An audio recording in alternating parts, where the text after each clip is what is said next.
It's just that most of them were in the possession of family members, and they weren't exactly willing to give them out to detectives.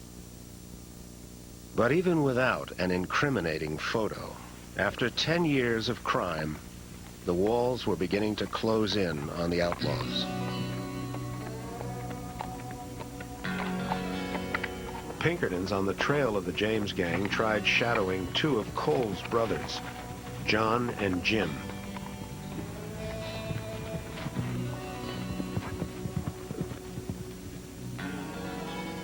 When the boys cornered their pursuers, the Pinkertons knew it was shoot or be shot.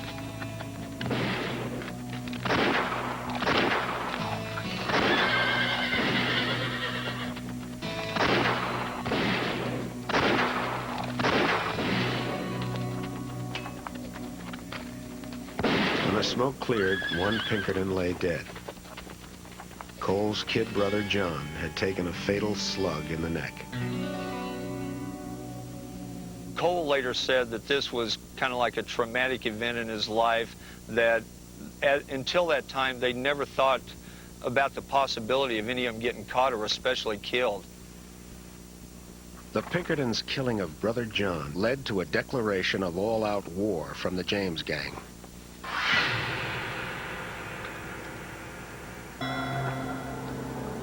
On April 18, 1874, the New York Times reported on the latest Pinkerton to wind up dead. He was found covered with blood.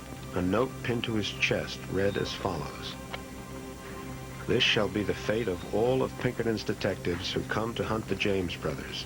Signed, Frank and Jesse James." With Missouri now being called the robber state, Governor Silas Woodson raised the stakes. Woodson issued a reward of $2,000 for, quote, "the arrest and delivery of the bodies of Frank and Jesse James." The Missouri legislature backed up the threat. $10,000 was earmarked for special forces to hunt down the James Younger gang. Most people, just like the Pinkertons, were getting real tired of Frank and Jesse James. Their popularity was actually starting to diminish by 1876. They were costing Missouri a lot of money. In January of '75, a Pinkerton spy spotted the James brothers at the family homestead. Within hours, the train of special agents was on its way to Kearney, Missouri.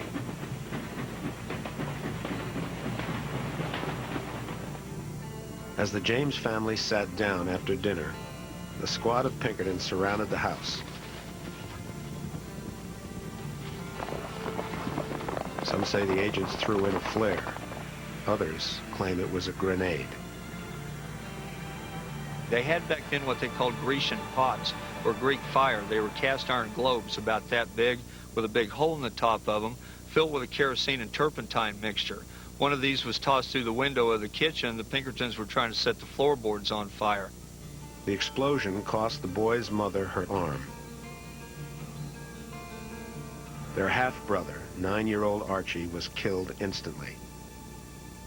Jesse James went nuts, to be honest with you. He swore to kill every Pinkerton agent he could. He was absolutely livid. Up until that point, Jesse had never really tried to rationalize what he was doing or his outlawedness. If nothing else, 10 years after it began, it gave him a reason. Zerelda used the bombing incident to gain sympathy for Frank and Jesse, proclaiming their innocence in letters to newspapers across the country. Her tireless efforts helped reassert the outlaws' hero status, making the Pinkertons' quest even harder. You can imagine the newspaper reaction to that across the country. I mean, it helped build up Jesse's reputation. This is the David fighting against the Pinkerton national Goliath. It helped Jesse. It really did, because the public opinion swung away from the Pinkertons and right back into Jesse's lap, and he loved it. The gang wasted no time retaliating for the attack on their family. Shortly after the disastrous raid, the neighboring farmer who spied for the Pinkertons was shot dead on his doorstep.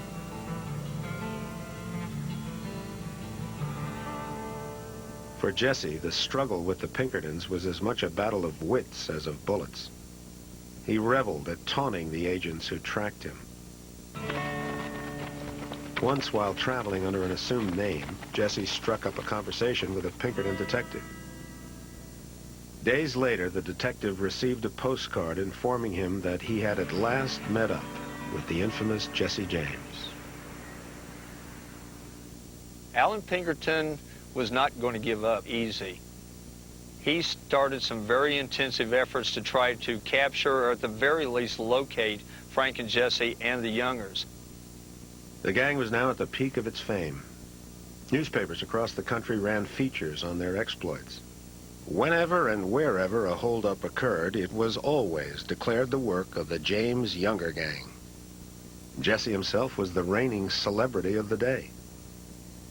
Jesse became the leader of the gang, at least in the public's eyes and in the press's eyes, for more than any other reason, his personality. He was dynamic. People noticed him, people followed him, even though Cole Younger and Frank was older. He was made to order for the newspapers and the dime novels of the day. He was a handsome man. He took photographs. He was interviewed. All of these things made him popular, not only among the farmers of western Missouri, but among hundreds of thousands, millions of newspaper readers across the country. Much of their reputation was thanks to John Edwards of the Kansas City Times. A longtime admirer of the James boys, he often ran editorials praising their talents. Men who can so coolly and calmly plan, and so quietly and daringly execute a scheme, deserve at least admiration for their bravery and nerve. The romance attaching to gunfighters has to do with the little guys against the big guys, about those American values of individualism and self-reliance. And what we tend to overlook is that Jesse James was a cold-blooded killer. For the first time, Missouri and the surrounding states were becoming too hot for the James gang to continue their outlaw careers. The gang decided it was time to expand its horizons.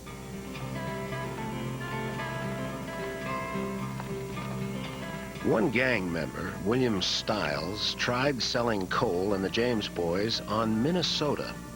The rich dairy land boasted plenty of fat banks, and its Scandinavian farmers wouldn't have a clue to the gang's identity. Even more appealing to the former rebel raiders was the northern states' die-hard allegiance to the Union during the Civil War. He started telling Frank and Jesse about all the money that was just sitting in these Minnesota banks.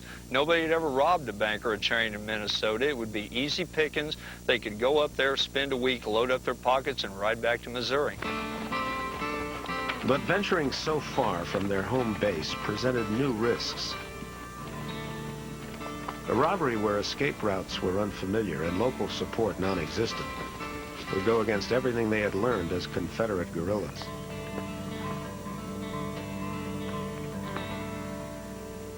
After weighing the pros and cons, Jesse, Frank, and Cole made the fateful decision and headed for what they hoped would be safer ground.